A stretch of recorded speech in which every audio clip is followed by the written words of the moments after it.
নমস্কার, আশা করি প্রত্যেকে খুবই ভালো আছেন। প্রিয়দর্শিনীর আবারও একটি ভ্লগে আপনাদের স্বাগত জানাই। তো দেখলেন আজকে আমরা বাড়ি থেকে বেরিয়ে গেলাম। আমরা যাচ্ছিলাম বিষ্ণুপুর নিজস্ব কোনো কাজের জন্য। আর এখানে দেখুন, এই মরশুমটাতে ধান কাটা চলছিল। জানি না ক্যামেরার মধ্যে আসছে কি না, জানেন তো এখানে ধান কাটা মেশিনও ছিল। এত সুন্দর কেটে কেটে যাচ্ছে, দেখতে অসাধারণ লাগছিল।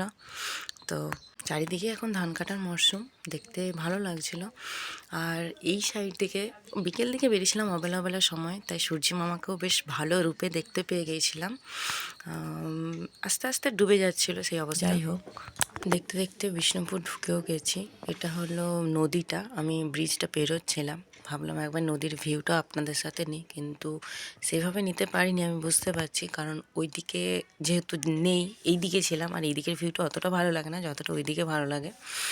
তো ওই দিনবেলা আমাদের কাজটা মিটে যাওয়ার পর আমাদের মধ্যে আরেক একটু কাজ ছিল, কাজ বলবো না, শখই বলবো, কারণ আপনারা কম বেশি সবাই জানেন দিল খানকে বা দিলদাকে।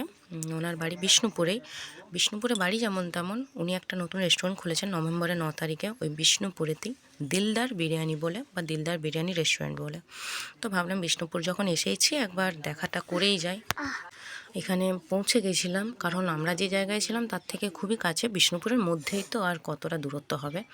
তো এখানে প্রিয়দর্শিনী নামতে পারছিল না, যার কারণে আমার ভিডিওটা একটু এদিক ওদিক হয়ে গেছিলো, কারণ আমি এক হাতে নামিয়ে দিচ্ছিলাম। আর এখানে হেঁটে হেঁটে আমরা যাচ্ছিলাম, কারণ রেস্টুরেন্টটা দোতলাতে ছিল, তাই আমাদেরকে সিঁড়ি বেয়ে উঠতে হচ্ছিলো। আর এখানে আমার মেয়ে একটু পাটায় হোঁচট লেগে গিয়েছিলো, কারণ সিঁড়িগুলো একটু বেশি উঁচু উঁচু, যার কারণে হোঁচটটা লেগে গিয়েছিলো, যার কারণে প্রিয়দর্শিনীর একটু অসুবিধা হচ্ছিল। আর এটা হলো রেস্টুরেন্টের ভিতরের লুকটা, দেখুন একবার, অসাধারণ অসাধারণ, একেবারে দারুণ বানিয়েছে। আর ভেতরে কোনো এক সিটে আমরা বসলাম, এখানে প্রিয়দর্শিনী হাই বলছে।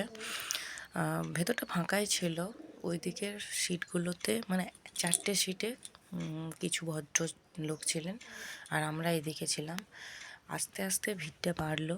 কিছুক্ষণ অপেক্ষা করার পর আমাদের টেবিলেও সার্ভ করে গেলেন এক দাদাভাই খাবারটা। তো আমি এখানে প্রিয়দর্শিনীকে বলছিলাম, তুমি এখনও হাত ধোওনি, হাত ধুয়ে আসবে চলো। তো ওয়াশরুমে যেও হাত ধুয়েছে, নিজে হাতেই খাওয়ার চেষ্টা করছিল। আর এখানে টেস্ট কীরকম হয়েছে দেখাচ্ছে, দেখুন বলার কিছু নেই, অপূর্ব খেতে হয়েছিল। আর এখানে ভাগ্যবশত দিলদার সাথে আমার দেখাও হয়ে গেছিলো। তো আসুন দিলদা নিজে মুখে কি বললো একবার শুনে নিই, কারণ উনি আসতেই বেশ ভালো লাগলো। একটা ফটো চাইলাম, সাথে একটা ভিডিও পেয়ে গেলাম। আসুন আমরা দিলদার কথাটা একবার শুনে নিই। আমার কাছে আছে প্রিয়দর্শিনী দি, আর প্রিয়দর্শিনী একটা চ্যানেল আছে ব্লগ উইথ প্রিয়দর্শিনী, মানে বাড়িতে বাচ্চাটাকে যা করে আর কি, মানে সেটা নিয়ে ভিডিও বানায়। আর বাচ্চাটার নাম প্রিয়দর্শিনী, মানে কুইজ দেখতে। তো দিদির ভিডিও যারা থাকো প্রত্যেকে সাপোর্ট করো। আর দিদি আমার হোটেলে আজকে খেতে এসেছিলো, থ্যাংক ইউ সো মাচ দিদি। দাদার সাথে আছে, চলো থ্যাংক ইউ। তো আমি এখানে দিলদার ভয়েসটা দিয়ে দিয়েছিলাম। কম বেশি ওনাকে যারা চেনেন প্লিজ ওনাকে তো সাপোর্ট করবেনই, সাথে আমাকেও একটু সাপোর্ট করুন। আর দেখতে দেখতে আমাদের সময় ঘনিয়ে এসেছিলো, আমরা দিলদাকে ছেড়ে চলে এলাম। উনি এখন রেস্টুরেন্টে থাকবেন। আর আমাদের রাত হয়ে যাচ্ছিলো বলে একটু দূরে যেহেতু গিয়েছিলাম বাচ্চাটাকে নিয়ে, হালকা হালকা ঠান্ডাও পড়েছে, তো তার জন্য আমরা বেরিয়ে গেলাম। আর দেখতেই পাচ্ছেন রাস্তাতে চলে এলাম। ভিডিওটা কেমন লাগলো অতি অবশ্যই জানাবেন। ভালো লাগলে অবশ্যই লাইক কমেন্ট শেয়ার করবেন, সাথে দিলদাকেও সাপোর্ট করবেন। দিলদার রেস্টুরেন্টে এসে একবার বিরিয়ানি টেস্ট করে যাবেন। সবাই ভালো থাকবেন, সুস্থ থাকবেন।